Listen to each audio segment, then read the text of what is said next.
Hello, welcome to my new vlog. Nice friend. अहिले हामी चाहिँ नयाँ बानेश्वर बिजुली बजार छौं।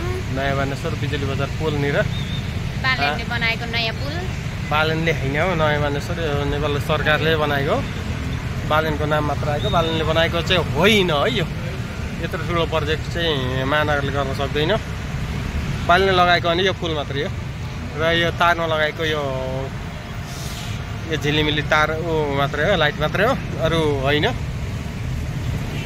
त्यही नै होइन, यति भन्दैमा बालेनको विरोध गरेको पनि होइन, तर सत्य कुरा भनेको है। अहिले हामी चाहिँ बानेश्वर बिजुली बजार पुल्नेर साँझ पख यसो हल्का इभिनिङ वाक गर्दै हिँडेको।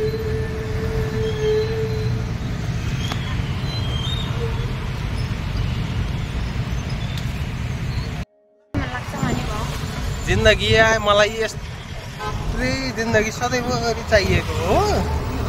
वास्तविक परदेश हिँड्नु परेकाले यो बुढीसँग यसरी हिँड्नु पनि यो एउटा सपना जस्तै भइरह।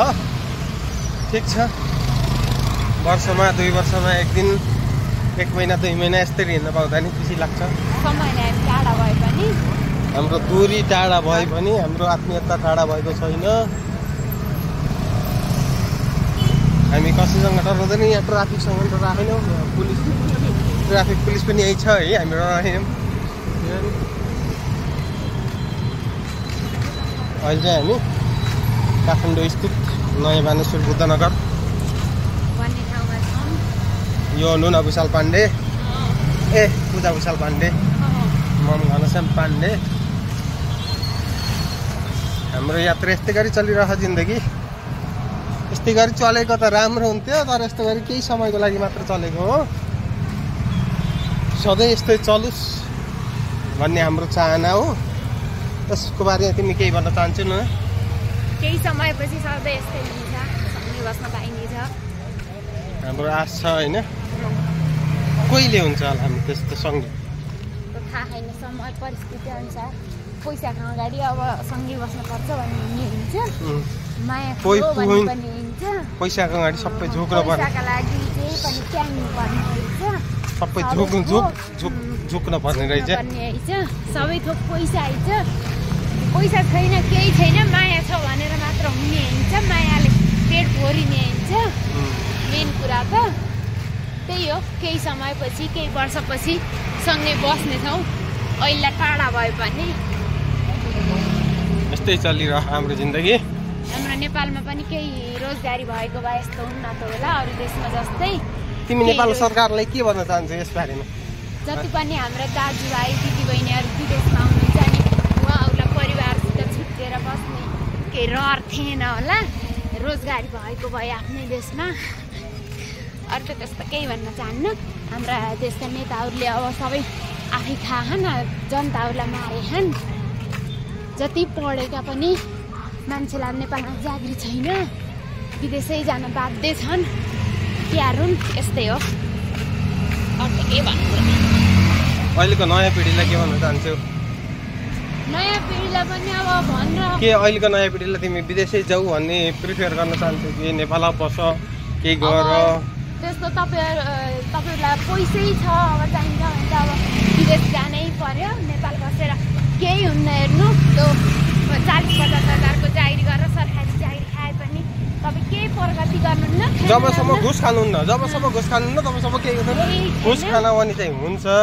आजभन्दा म करिब 14-15 वर्ष पहिला म काठमाडौँको यो ठाउँमा बस्थेँ है, यो बुद्धनगर है। 14-15 वर्ष पहिला म यो बिल्डिङको फर्स्ट फ्लोरमा हो, त्यो फ्लोरमा म बस्थेँ। सम्झना आयो, तर त्यो फ्लोरको पर्दा पनि अझै चेन्ज गरेका रहेनछन् कि के हो है। त्यो फ्लोरमा त्यो रुममा म त्यहाँ बस्थेँ होइन। अहिले त्यो ठाउँमा आउँदाखेरि सम्झना आएको मात्रै है। यो चाहिँ काठमाडौँ बुद्धनगर, नयाँ बानेश्वर बुद्धनगर होइन। यो ठाउँमा घुम्दाखेरि चाहिँ कस्तो हुँदो रहेछ भन्दाखेरि पुरानो दिनहरू याद आउँदो रहेछ। कुनै दिनमा हामी यहाँ बसिन्थ्यौँ, पढ्दाखेरि स्कुल होइन कलेज पढ्दाखेरि है मेरो भाइ भनेर पढ्न नि पर्दैन, पढेको भए त यहाँ किन आउनु पर्थ्यो र आइएन। आइयो यहाँ बसेर राम्ररी पढेको भए यही केही गरिन्थ्यो होला। अब त्यति बेला कस्तो लाग्यो भने विदेशबाट आउने मान्छेले सुर्केस बोकेर आएको देखियो है। अनि यहाँ आउँदा यस्तो पनि देख्दाखेरि यस्तै पनि बिगारेको त्यति बेला। ठिक छ, जिन्दगी राम्रै चलिरहेको थियो। यति खाडी जानु पर्यो दुःख लागेको मात्रै हो। त्यही पनि अहिले त्यति खाडीमा गएर त्यति दुःख जो छ भन्न चाहिँ परेन। कस्तो भन्दाखेरि विगत 10-11 वर्षदेखि खाडीमा बसिएको छ। ठिकै छ, राम्रै भएर बसिएको। नराम्रो भए त्यहाँ पनि हिँडिन्थ्यो अन्त गइन्थ्यो होला, अथवा थोरै धेरै भयो नेपालमा केही गरिन्थ्यो होला। के भन्छ तिमी विदेशमा बस्ने नेपालीहरूलाई के भन्न चाहन्छौ? विदेशमा बस्ने नेपालीहरूलाई त नेपालमा अब केही छैन हेर्नु, विदेशै जानुपर्ने यही चाहिँ पैसा कमाउन। नेपालमा केही हुन्छ जस्तो लाग्दैन। अब यति जानै जानुहुन्छ भने तपाईँ छिट्टै गएर 2-4 वर्ष राम्रै अब जानुहुन्छ भने तपाईँ मेन त जानुहुन्छ भने कोरिया जान चाहनु, 4-5 वर्ष बस्नुहोस् अनि राम्रो पैसा कमाउनु, इन्कम गर्नु। तर यसको मतलब त म जस्तो खाडीमा चाहिँ नजाऊ भन्न खोजेको होइन।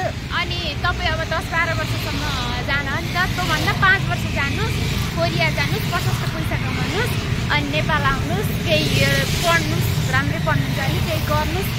अनि त्यस्तो केही भन्न विदेश गएको दाजुभाइ देख्दा चाहिँ पिर लाग्छ। उहाँ 50 डिग्रीको घाममा मरि मेटेर पसिना बगाएर पैसा कमाउन हो, र पनि नेपालमा सोचे जस्तो केही छैन। घर परिवारलाई पठाउँदा यति खर्च छ, त्यस्तो जोगिन्छ पैसा भन्ने छैन, त्यति दुःख गर्दा पनि।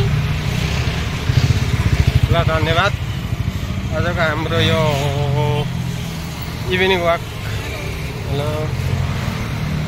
ब्लग यही सकिन्छ। यति भन्दै आज हामी यहाँबाट बिदा हुन्छौँ। धन्यवाद। मेरो बुढीको सल्लाह सुझाव राम्रो लागेमा लाइक, कमेन्ट, सेयर, सब्सक्राइब गर्न नबिर्सनु होला। धन्यवाद। नमस्ते।